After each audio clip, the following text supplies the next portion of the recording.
Dominique. Ça marche comment? Depuis là. Ok. Marche. Alors, le titre, déjà, Conix et Praxem, pourquoi contribuer à la méthode publique Praxem? On a pensé ça conjointement avec Dominique, parce que ça fait maintenant 5 ans qu'on contribue à la méthode.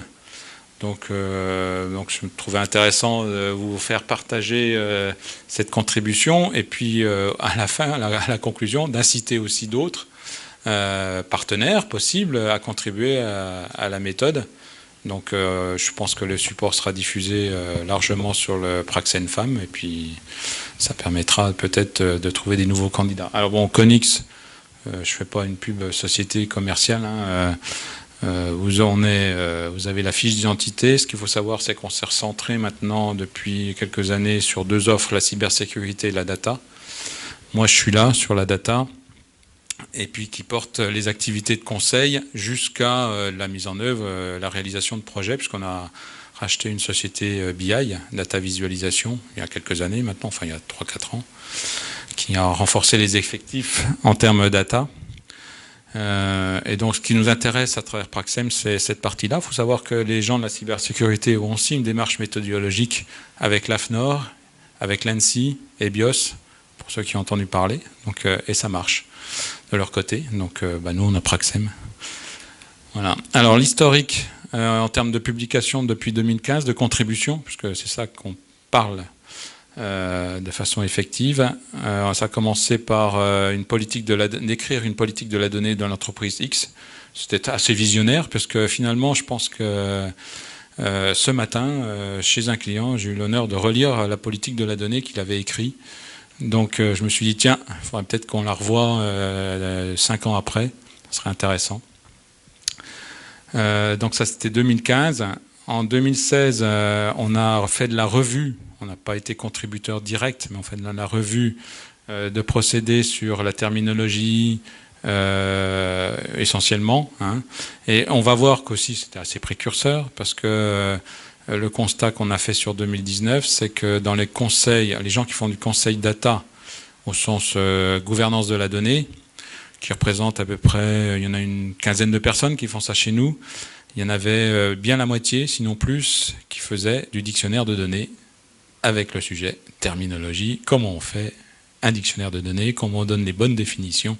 Donc finalement, c'était aussi intéressant, et on le met en valeur à chaque fois. Hein. On verra à quoi ça sert de contribuer dans ce sens-là. En 2017, on a fait un position paper sur RGPD et la gouvernance des données. En 2018, on a fait un procédé sur la traçabilité des données et le data lineage. Donc c'est très réglementaire.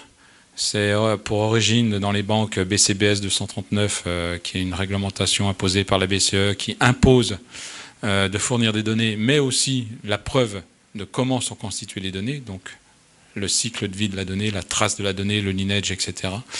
Et donc on a proposé un procédé pour aider à définir ce fameux lineage. Donc pareil, hein, si je fais un bilan sur 2018-2019, les 2 dernières années, je pense qu'on a aussi une quinzaine de personnes qui, pas totalement, mais travaillent sur la réalisation de data lineage, principalement dans les banques, mais aussi dans d'autres secteurs. Et ce procédé-là, c'est notre guide, voilà, tout simplement.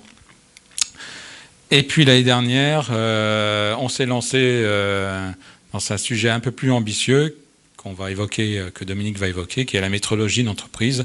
Donc je ne dévoile pas le sujet, parce qu'il a plein de racines très intéressantes. Le fil conducteur de toute cette historique, vous le voyez, c'est data, data, data. Donc on s'est positionné à travers quelque chose qu'on appelle PX Data pour Praxem, où ça nous permet d'enchasser différents sujets qu'on rencontre auprès de nos clients autour de la donnée, et on verra pourquoi on s'est inscrit dans le cadre Praxem dans la suite. Alors, les activités, alors je vais partir, on mène des activités de conseil, mais on mène aussi des activités de réalisation. Donc développement de projets BI, hein, concevoir des projets Big Data aussi, mettre en qualité des données. Donc ça va des couches hautes en conseil, où on accompagne, on est 4 ou 5 à accompagner des Chief Data Officers par exemple, peut-être un peu plus maintenant, 4 ou 5, donc 5-6, ouais, peut-être plus.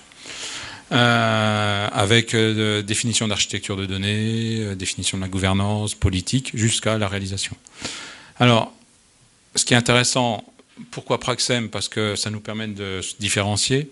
On a un cadre d'architecture assumé, vous connaissez la topologie du système entreprise, avec des guides et les procédés. Donc nous, ce qu'on cherche, c'est du conseil opérationnel outillé. On n'est pas un cabinet de conseil dans les Big Five ou Big Four, maintenant, ils sont plus que 4. Voilà, on fait vraiment du conseil opérationnel outillé. Les 3 mots ont leur importance. Et puis versus des approches uniquement orientées démarche. Je vais penser à TOGAF ou DMBOK, Data Management Body of Knowledge, où on vous explique avec tout un processus qui aboutit à dire il faut faire un dictionnaire de données. Très bien. Il faut faire un catalogue de données. Très bien. Et comment? Voilà. C'est aussi bête que ça. Hein. Et à quoi ça ressemble? Et comment? Hein. Et comment se poser les bonnes questions? Dans quel cadre? À quoi ça sert? Voilà. Donc c'est ça l'intérêt Praxem. On a ce cadre d'architecture. Hein. Ensuite, on a, vous l'avez vu, on a 2 piliers dans notre offre cybersécurité et data. Ben, c'est aussi le développement de notre offre data. Donc c'est l'initiative PX Data. Donc là, ben, on est en avant-vente et en vente auprès d'acteurs comme des Chief Data Officers, des Data Managers, des Data Stewards, des Data Officers Proxy ou IT. Bon, il y a des nouveaux, enfin il y a plein de data, de nouveaux acteurs. Il y a des nouvelles activités, alors qui ont une racine qui existe historiquement à travers la BI, les entrepôts de données, les data warehouse. On a maintenant les big data, on a les data lake, les data home maintenant. Hein, c'est le nouveau terme. Il y a data home. Enfin bon. Voilà. Donc il y a besoin de définir des architectures de données, de l'alimentation, des usages des données, de la valorisation des données à travers du tableau de bord classique, de la data visualisation, des indicateurs. Donc là, vous voyez le lien avec la métrologie, mais aussi des aspects data science, hein, voire IA. Alors nous, on fait de l'IA à travers la donnée. C'est-à-dire qu'on est là, on a quelques projets qui se sont appuyés sur des travaux qu'on a menés de mise en qualité des données, de fourniture de datasets pour des initiatives d'intelligence artificielle. Voilà. Donc la data au cœur de Praxem, aspect sémantique, aspect intentionnel, terminologie. On a vu que la terminologie était à la base de tous nos travaux. Vous verrez, j'ai fait quelques extraits de retour d'expérience de nos consultants dans différentes missions clients. C'est assez parlant, je pense. Et on a une vision de bout en bout alignée. Voilà. Donc, plus spécifiquement, le Zoom PX Data dans le cadre Praxem, l'intérêt. Ensuite, en interne chez nous, ça fédère un collectif. C'est-à-dire que, au lieu de lancer des retours d'expérience de temps en temps, là, on a un cadre avec un aboutissement, un livrable, qui est un procédé Praxem par rapport à une problématique que nos consultants, que nos développeurs, que nos assistants en maîtrise d'ouvrage rencontrent auprès de clients. Donc avec un livrable clairement défini, un procédé, conseil outillé opérationnel. L'exemple de la métrologie, je vais vous donner cet exemple-là en 2019. C'est une quarantaine de fiches mission. Donc il y a une quarantaine, ça représente 60, peut-être pas 60, 55 personnes à peu près, qui ont rédigé des fiches mission orientées, dont une partie ont été interviewées par Sarah à l'époque, quelqu'un qui nous a accompagnés, pour produire des retours d'expérience orientés, avec des constats récurrents et parfois décoiffants, je vous en montrerai quelques-uns, pour faire des travaux de formalisation. Donc on a fait un travail d'état de l'art, des règles clients, les ateliers Praxem avec Dominique, et puis pour produire des procédés bien identifiés, rédigés. Voilà. Donc c'est une organisation en 3 cercles, donc c'est du collectif chez nous. Il y a un noyau PX Data, très, très petit, 4-5 personnes, un grand maximum, qui travaillent avec Dominique, où au final, on est la source de rédaction forte, je dirais, mais pas que. Mais, voilà. Ensuite, on a un groupe d'experts, c'est les consultants, puis les gens qui sont intéressés par le sujet, qui représentent une quinzaine, une vingtaine de personnes. Et puis, on a tous les collaborateurs data qui viennent fournir ces fiches missions, et qui, de temps en temps, leur faire un retour, leur présente pourquoi vous avez fait cette mission, et puis qui aussi, tiens, data lineage, tiens, dictionnaire de données, je me retrouve face à une... On a eu le cas l'année dernière de 2 consultants, je me suis face à une mission où on me demande de définir des données, c'est pas tout à fait un dictionnaire, mais c'est de définir des données pour mise en place d'un big data, voilà. Oula, comment je fais? Voilà. Donc ça, en acteur conseil jusqu'à projet, en 5 ans, ça nous a permis de valoriser environ 7500 jours quand même, hein, le retour sur 5 ans. En gros, en moyenne, c'est un peu plus de 1200, 1300 jours par an. Quand je prends l'émission qui contribue à ces fiches-là, les travaux ateliers, les rédactions, enfin, etc. Voilà. Alors l'exemple issu des retours d'expérience. Hein. Là, j'ai pris l'exemple de la donnée, hein, du dictionnaire de données, PX Data. Donc, on a domaine métier, aspect attentionnel. Ça se décline en dictionnaire de données, en modèle de données, aspect logique, modèle physique, aspect physique. Puis, on a des cas d'usage avec la méthodologie, catalogue de données, dictionnaire de données, terminologie. Donc, des éléments qu'on va retrouver dans des procédés. Et puis, quand on fait travailler nos consultants ou nos gens qui sont dans les projets clients BI, hein, ou data visualisation tout simple, hein, ils tombent sur des définitions dans les spécifications. Une entité juridique est une personne physique ou une personne morale. Je vous laisse lire la suite. Alors, le personne est là, mais qu'est-ce que je fais avec ça, hein? Si vous arrivez à comprendre aussi ce genre de phrase, voilà, ou celui-là, et puis difficulté de s'approprier le métier, des indicateurs du pilotage opérationnel non harmonisés, spécifications insuffisantes, contradictoires, demande métier floue, modèle de données complexe, quelles sont les données sensibles, et puis alors, il y en a qui, voilà, ça demande une rigueur de communication, une fréquence, et il y en a qui ont réfléchi aussi. C'est intéressant de voir évoluer aussi un certain nombre de consultants qui sont des gens qui sont dans la technique, hein, et qui sont face à ça et qui prennent du recul. Hein, alors, c'est pas tous, mais il y en a. Hein, ça, c'est un super technicien ETL, spécialiste informatica, spécialiste aussi de modélier, enfin de conception de modèles en étoile, etc. Et puis, avec ça, des fois, il se dit, mais qu'est-ce que je fais là? Comment je fais, quoi, hein? Et j'ai pas de réponse en face. Voilà. Donc l'idée aussi, c'est de pouvoir aligner tout ça et de pouvoir enrichir à notre niveau, hein, modeste, en outils, nos consultants, quoi, les gens qui interviennent en efficacité. Et donc ça m'amène à la fin. À notre taille, c'est la légitimité. Pourquoi Praxem et PX Data? C'est la légitimité de s'appuyer sur une méthode dont la construction est hors de notre portée. Hein. De toute façon, là, on n'a pas la vocation à être méthodologue ou à produire des méthodes, nous. Hein. Pas du tout, c'est pas notre métier. Mais on a la possibilité de l'enrichir. Voilà, c'est ça l'intérêt. Ça permet d'être ambitieux, de s'attaquer à des sujets comme la méthodologie, hein, parce que quand vous verrez ce que Dominique va vous présenter, moi j'estime que c'est un sujet très très ambitieux. Hein. Et puis de démontrer notre expertise. Donc c'est, alors on se revendique pas forcément Praxem, hein, on dit qu'on a des guides, des procédés, et puis après on dit comment ça s'inscrit dans une méthode d'entreprise. Oh, oui, ok, et ça nous légitime, et des fois ça même évite, ça annule un certain nombre de questions. Il n'y a plus de questions sur votre démarche. C'est quoi votre démarche? C'est quoi, comment vous allez être efficace pour construire...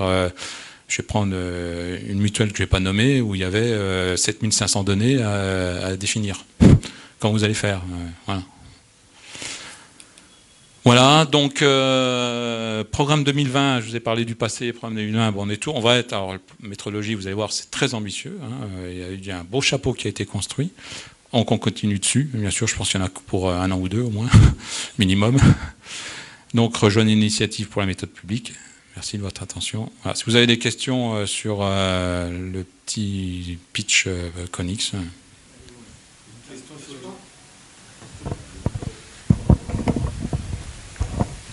Merci pour la perspective. J'ai rencontré pas mal le problème du data lineage. Ouais. Est-ce que vous avez choisi des outils ou des choses comme ça, ou c'est sur le papier? Alors on cite des outils, je crois, dans le procédé. Oui, il y a Atlas. Alors, ça dépend aussi de l'environnement. Si tu prends l'environnement mainframe, il existe des outils, ASG.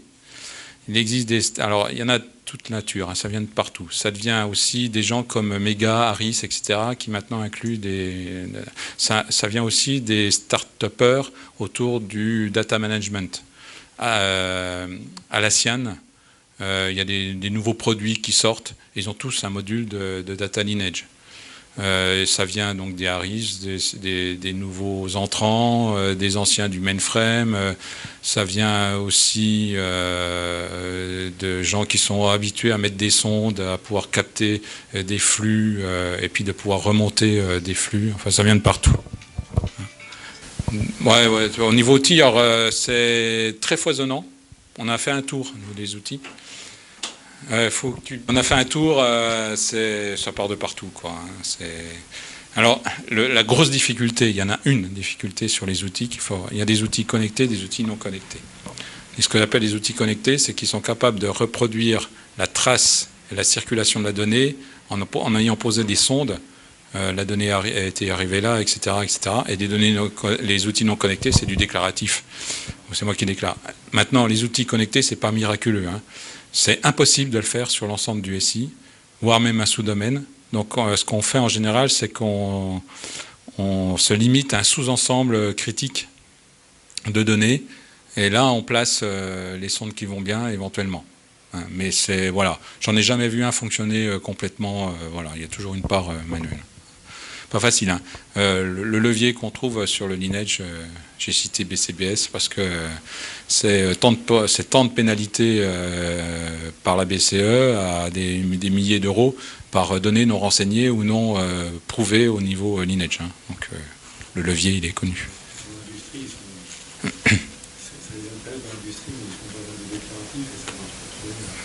Voilà. Ouais. D'autres questions ? Alors, moi j'ai une question sur le RGPD. Est-ce que tu as constaté que ça a été une porte d'entrée pour documenter les données, les traitements associés, bref, tous les sujets liés aux sémantiques pragmatiques?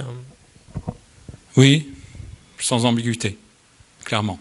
Nous, je pense que, pas 100%, mais 80% de nos missions data, il y a un volet RGPD. C'est oui. Oui, c'est un effet du RGPD alors, sur tous les comptes qu'on a vus, de documentation, d'application de règles, de registre des traitements, de qu'est-ce qu'on fait sur la durée de conservation des données, sur la sensibilité. Oui. Alors, des fois, on entend dire ouais, RGPD, c'est voilà, ça reste qu'un vœu pieux, ça n'aura pas d'impact. Moi, je dis le contraire, hein. Et j'en vois encore qui est en perspective. Du coup, une autre question en lien. Est-ce que, par exemple, pour des entreprises qui auraient déjà des descriptions, parce que certificat ISO 9001 où vous avez décrit le processus, parce que des marges d'urbanisation où il avait aussi redécrit, est-ce que le fait de devoir le redécrire une troisième fois, ils se sont dit, ça serait pas mal qu'on ait des modèles qui soient réutilisables, ou est-ce que finalement c'est marginal, voire est-ce que ça n'a pas de sens, parce que c'est quand même des cas d'usage relativement différents? Alors, je vais te décevoir, hein. Pas vu, pas pris. Non, je n'ai pas vu de réutilisation de base de type ISO qui aurait permis d'accélérer le travail. Voilà, désolé. C'est frustrant, je pense que ça a dû être refait, mais c'est ça. Bon, écoutez, merci. Je passe la parole à Dominique.